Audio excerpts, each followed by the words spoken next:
What's going on, everybody? So I'm going to give you an update on the Civic, and then I'll go over the details on how to install this manual boost controller.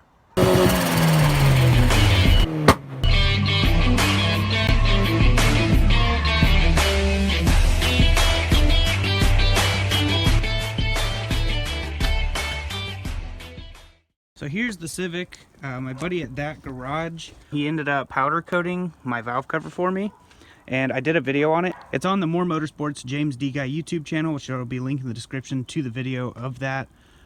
Basically, we got that done. Then the very next day, there was a car meet that I went to.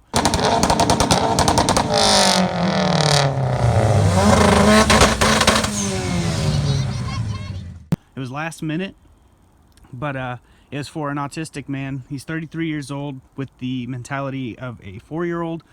So I was really happy to go there. He loved this car. He loved everything about it, the texture, the engine bay, and he got right in and buckled right up.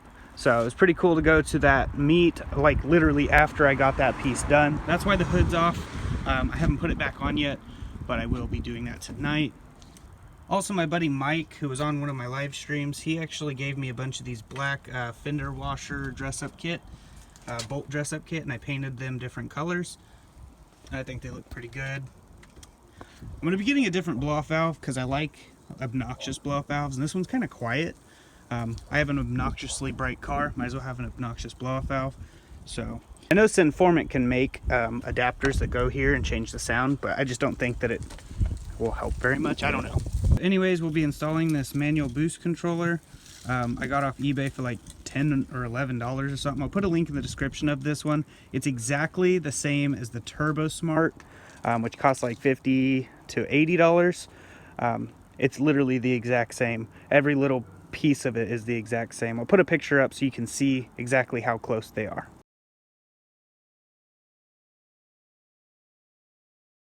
I had it ran inside using the grommets through the firewall, and it was sitting inside and I was adjusting it that way, but I was getting too much boost spike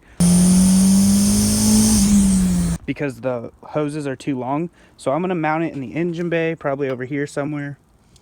This vacuum line will go to the wastegate side that has the arrow. That's the side that this vacuum line will go to. It goes to the bottom side of the wastegate.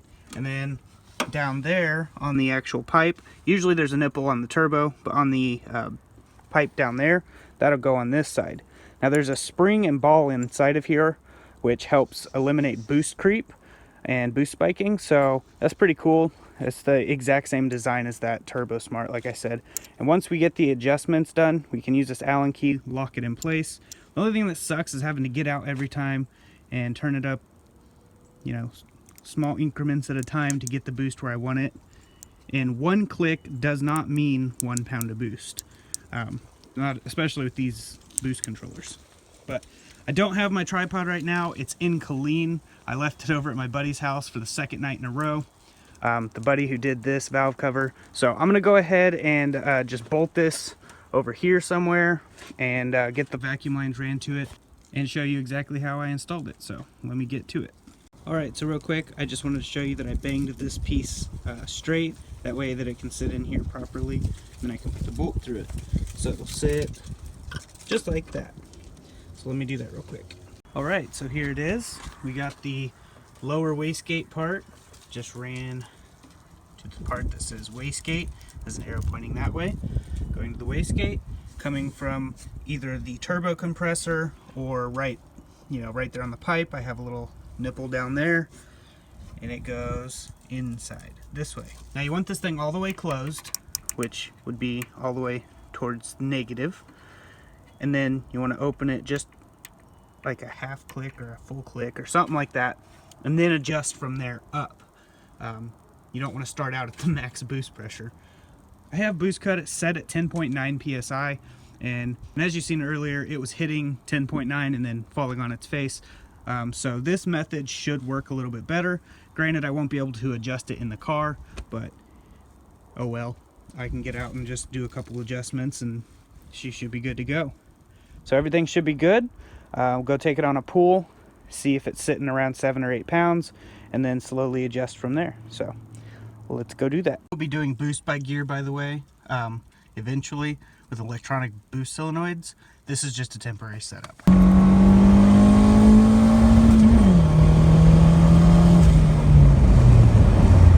Right, as you can see, it definitely boosted it up from 7 pounds. So I just went and gave it just like not even a full half turn, so maybe like a quarter of a turn, and tighten the screw. We're over here at Shell. It's really windy, but I'm basically just going to put some more 93 in, and then we'll go for another little pull and see if it is around 9 to 10 pounds now.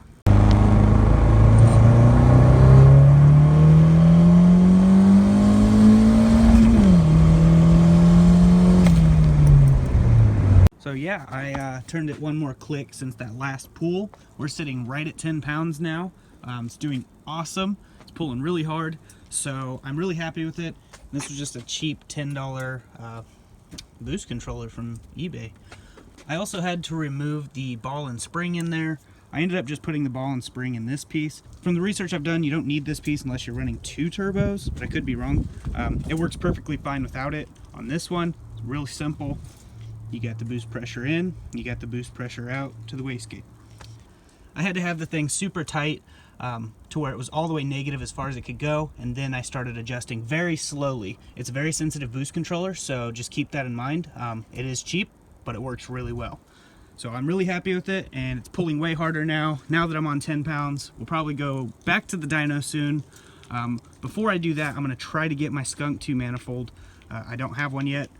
I'm lacking money right now, but I'm going to try to get a Skunk 2 before we go back. That way we can get the most out of this stock Y7. But I'm still working on funds to get the built engine done and installed, and I'll have video of the entire process of me building it, so it should be a good video. But yeah, I just put the ball and spring in this piece. I also took this piece off right here. You can see it has a small hole. I put the 2 bigger holes on that, and it worked fine. That's what my issue was, is small hole. I don't know why they had this small hole, which looks like a restrictor, but I just put them both on this and put both the ball and spring in here just in case. That way I didn't lose them. But it's working pretty well, as you've seen, so I'm happy with it. I hope this install wasn't too boring. I probably got to put my hood back on, but it's almost time for me to go pick my kids up from school, so might as well show off a little bit. The kids love whenever I take this to the school. All the kids freak out. It's really funny. But yeah, I'm gonna have more videos coming out updating you guys on literally everything. Before I get off of here, I did want to show you, in case you didn't know, I have the rear diffuser installed. I painted it black truck bed coating to match the wing and side skirts, well, and the whole car since it's truck bed coated. I think it's looking pretty freaking sweet if you ask me. The rear diffusers do have a function to release that air pocket within the back bumper that causes drag. So these do have a function. I have the video install of 90% of the stuff I've done to this car is on my James D Guy channel since it's paint related, but I think I'm going to stop posting there with this car and just post there with other stuff and do everything on this channel because you guys deserve to have that content here. So I'm going to go ahead and get off here, but I just wanted to say thank you guys for stopping by, supporting all my videos, hitting the like button and commenting. It helps a lot. And definitely go check out my other channel, see the stuff that I've been doing. All I haven't been posting here, I've been posting there. So just go over there, check it out, and let me know what you guys think of this quick little cheap install.